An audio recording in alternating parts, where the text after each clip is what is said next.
Hi, my name is Nancy Radford, and I'm a mediator, coach, and trainer specializing in helping you manage conflict better. And today is the start of a series called Stop Arguing and Start Talking. And this is the first of a 5-part series. So, what got me into this idea of giving people tips to have conversations instead of confrontations? Because, in a way, as a mediator, my business is to help people stop having arguments. So why am I trying to make myself redundant as a mediator by giving you those tips? It's because I've seen the damage that conflict can do. I've heard people say at the end of a successful mediation, I just wish we'd had this conversation months or even years ago. So I have a passion to help people find those skills and learn how to have conversations instead of confrontations. So let me just get you started on this series. So, as I said, the series is called Stop Arguing and Start Talking. And it's everyday tips to have conversations, not confrontations. And why is that? It's because relationships matter. And we don't want you to destroy what you can untangle. So often you go, oh, it's just got such a mess. I'm just going to, never see that person again. And it's a shame. So the first part of this series is about why we end up arguing or not talking when we know that actually talking is the best thing and arguing doesn't really help build relationships. First, let's just realize just how important relationships are in life. The Grant Survey started in 1945, and they looked at young people, some from Harvard, some from more disadvantaged backgrounds, and they followed these people all the way through their lives. And they still are following the people. They interviewed them about their jobs, about their salaries, their education.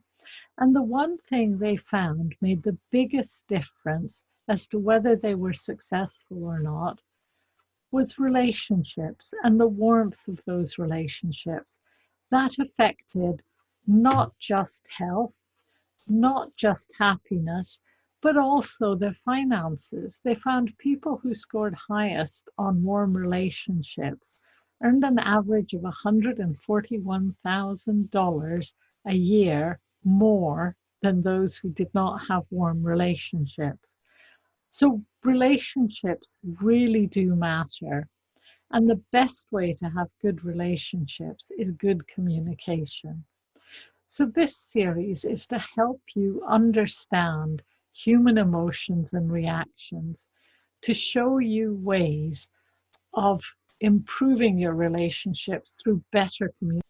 So the 5 sessions are why we argue instead of talk, tools to change what we can, peace starts at home, how to make work easier, and how to put things right when they go wrong. What I'm going to cover today is why our first reaction to any change might be fear or anger, whether fear and anger and these emotional and evolutionary instincts are helpful or not, how to manage and pause emotions, the effect of our stories on our emotions, and how to change these stories. So in this picture, what's causing the problem in communication? Is it that the communication's not getting across? Or is it that the communication's not being received or processed? Now, normally, when there's a problem of communication, we either think other people are just thick, they don't understand, or we think we haven't said it often enough, or we think maybe we need to speak louder. So if our message isn't getting across, we'll get more facts and figures, we'll say it more often, we'll say it in another way, we'll raise the volume. But in this, It's not about how loud the volume is. The louder she speaks, the more she speaks, the tighter the hands will go over their ears. So, a lot of times, the problem with communication is not just in the transmission, but in the reception and the processing. Because if we don't want to hear, we are going to tell ourselves negative stories about the information, and we're not really going to even process it, even if it gets through. So, why are people often so negative and resistant? Understanding helps us deal with it. Let's understand how the logical brain processes. So, if you have an unmet need, you think about it. Maybe you're thirsty and you think, well, what can I do? And you think, oh, so and so's got the jug. And you feel a bit angry because he's maybe got the jug, but you haven't. But you think, actually, I could ask him for a drink. And then you ask him for a drink. Now, that's what happens when logic is in charge. But what happens if you have a very strong unmet need and you really, really thirsty and you see someone else who has that jug of water? Your emotions are very high and the stakes are very high. Maybe you're out on the desert. So evolution kicks in with this fight, flight, or freeze response. So either you run away and look for water somewhere else, or you punch him, or, and you have all these negative emotions. You make assumptions about why he's got water and why you don't. And you react without really thinking about it. Let's look at the fight, flight, or freeze response in a bit more detail. And this is something that has been bred into us for years, thousands and thousands of years, because in a physically dangerous situation, it is the safest response. So our ancestors that either ran away or fought the tigers or froze and hid from them were the ones who survived. The ones who thought about it were the ones who got caught and eaten. So our responses are hardwired into us. And how the response works is the heart starts beating faster when there's a threat. Your breathing speeds up. Blood sent to your large muscles in your arms and legs so that you can run away, but it's taken away from your thinking and your digestion.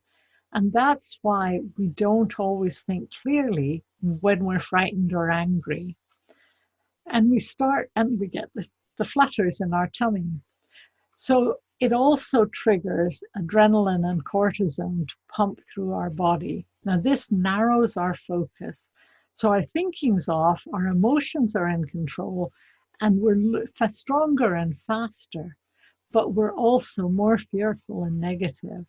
So we produce more steroids, and the vicious circle starts again.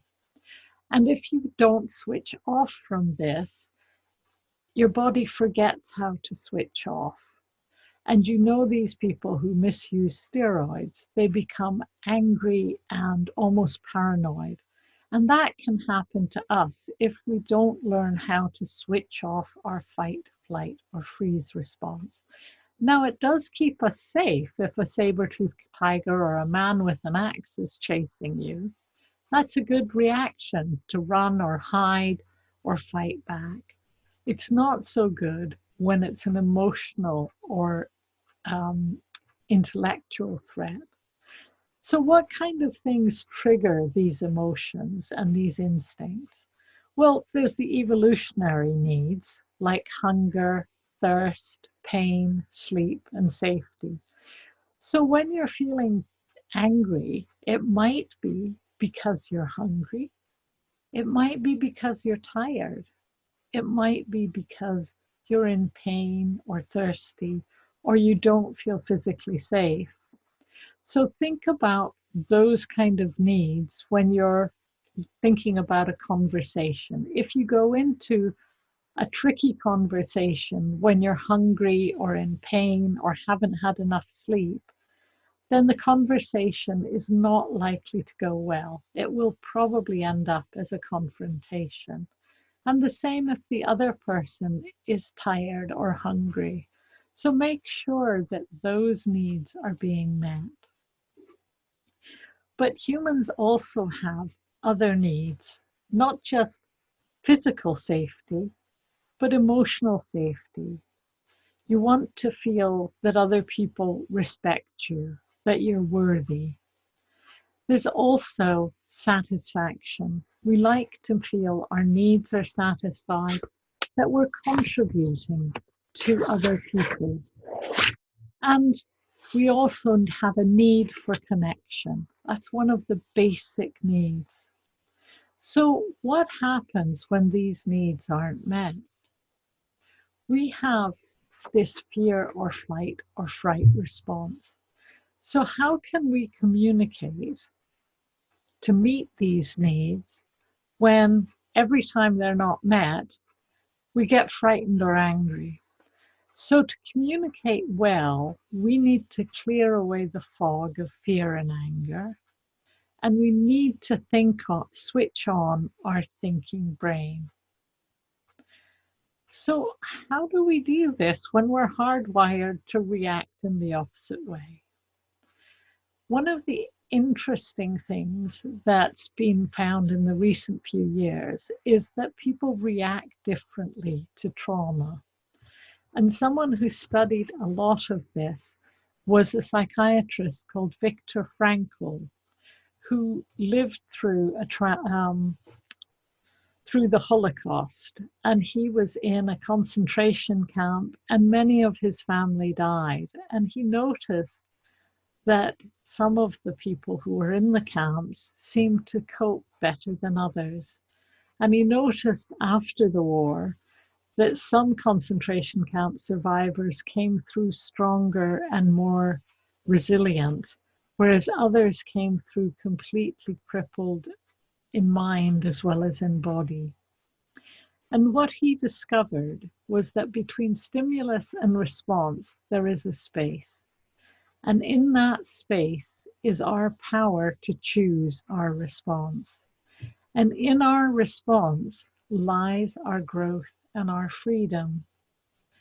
And there is the initial chemical and biological stimulus for that instinctive fight, flight, or freeze response.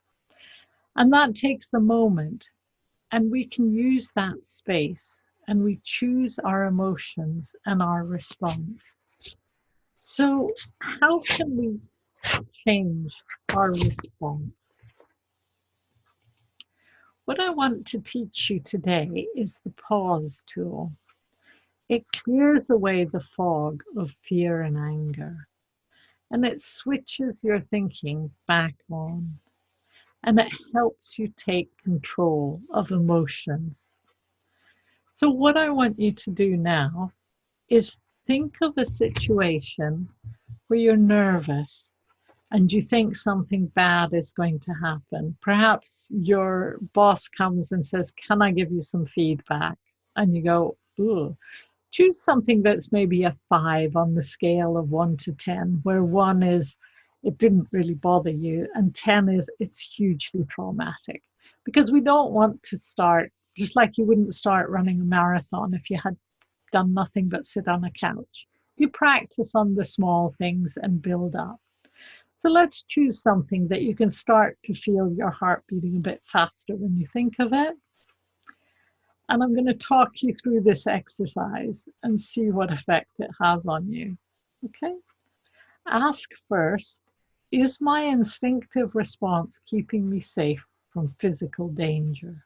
Yeah. So if it's a man with an axe, go, yep, it is. I'm going to run. If so, let your primitive brain take over because it's going to keep you safe. If not, take some deep, slow breaths. And I want you to do it as I count. And this turns on what we call the calm and control response.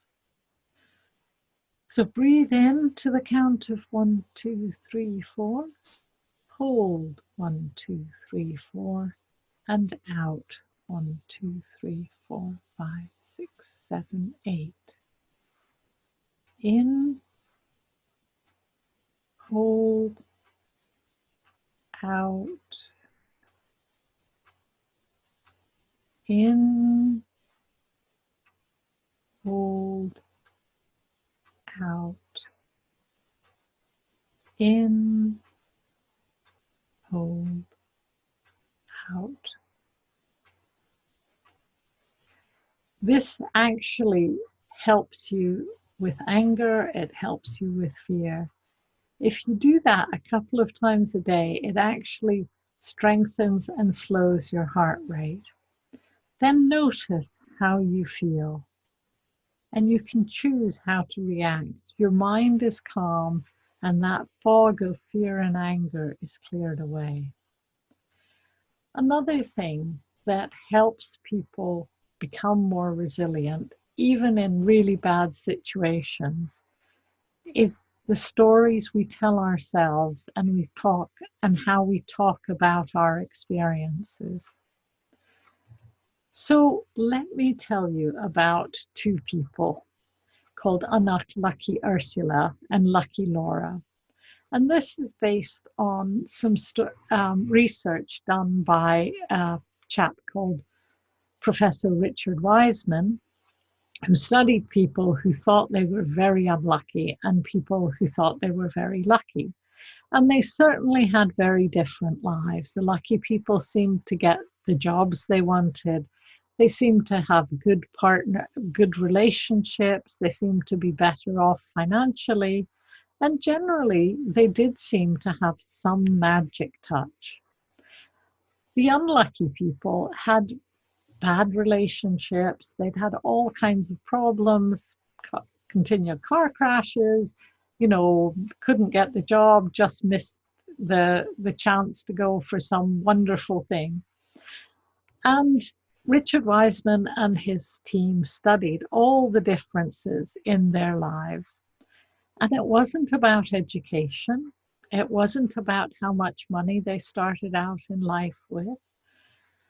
And they couldn't work this out. It wasn't about how clever they were until they started looking at the way they behaved and the way they spoke about their experiences. And Richard Wiseman came up with 4 things that lucky people did that unlucky people didn't do or did differently. And he took those principles and taught them to the unlucky people. Now, we don't have enough time to really go into all of those principles now, but I just want to talk about one, which is lucky people expect good things to happen. So unlucky Ursula and lucky Laura both fell down the stairs, and both of them broke a leg. And let's just listen to their stories, and then we can see how our stories change our lives. So unlucky Ursula fell down the stairs and she, I'm so unlucky. I've fallen down the stairs and I've broke my leg and these things keep happening to me. I don't know why they keep happening to me. It's a disaster. I was going to go out with my friends tonight and now I can't go out because I've broken my leg, and they'll probably all just go off and have a great time and they'll leave me being miserable. And I can't get to work, so my boss will probably sack me, or I'll have loads of things to do when I go back, and it's just such a misery. So when her friends come round, Ursula is forever moaning about her situation, and they all get a bit bored. They offer to help initially, but she's always moaning about how unlucky she is. And to be honest, they get a bit tired because she doesn't say thank you very often. And then Ursula rings up her boss and she says, oh, you'll have to manage without me for 6 weeks. And I've just broken my leg and it's so unfair. And, I hope you'll pay me sick leave for the whole time because I'm so unlucky. And so it's not, her boss is a bit annoyed about it, and he gets in a temp. And when Ursula comes back to work, the temp is, everybody really likes her. So Ursula's transferred to somewhere she doesn't like as much. So She is pretty unlucky, isn't she?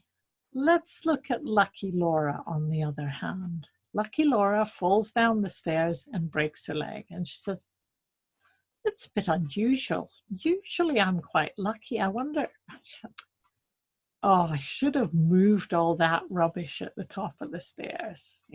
I'll get that done because I don't want to fall down the stairs again. But it's lucky that I've learned my lesson just by breaking my leg. I could have broken my neck, or I could have, I could have fallen down the stairs when I was carrying a baby, or, I am so lucky that it's just my leg.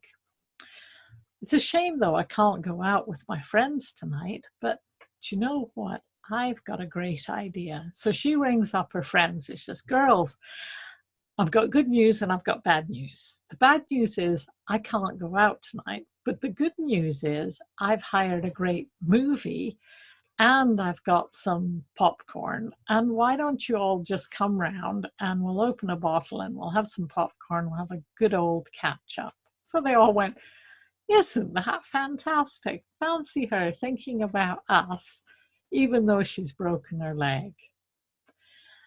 And so they come round, they have a great time. And then Laura rings up her boss. She says, look, I've got some bad news and I've got some good news. The bad news is I've broken my leg, but the good news is I think there's some stuff I could do from home. And I would quite like to give it a try if you're okay. And I could come in one day a week because one of my neighbors works in the office down the road. So I'm really lucky in that way. Would that be okay with you? And the boss goes, wow, isn't she fantastic? Thinking about positives at a time like this. This is really great.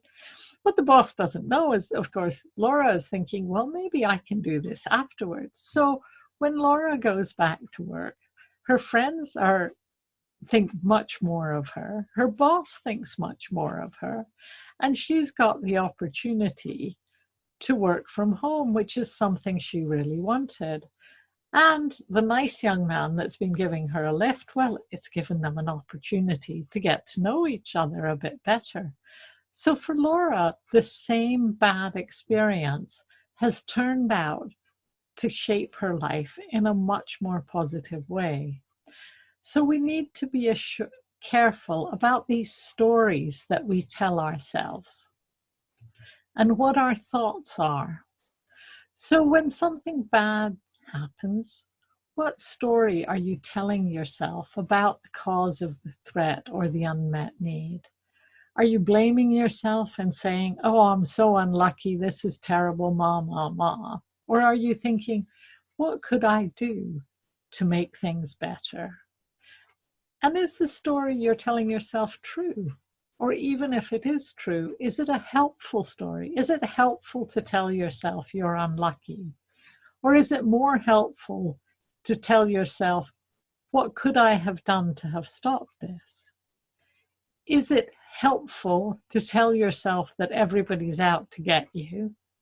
Or is it more helpful to say they must be in pain or they must have had a bad day?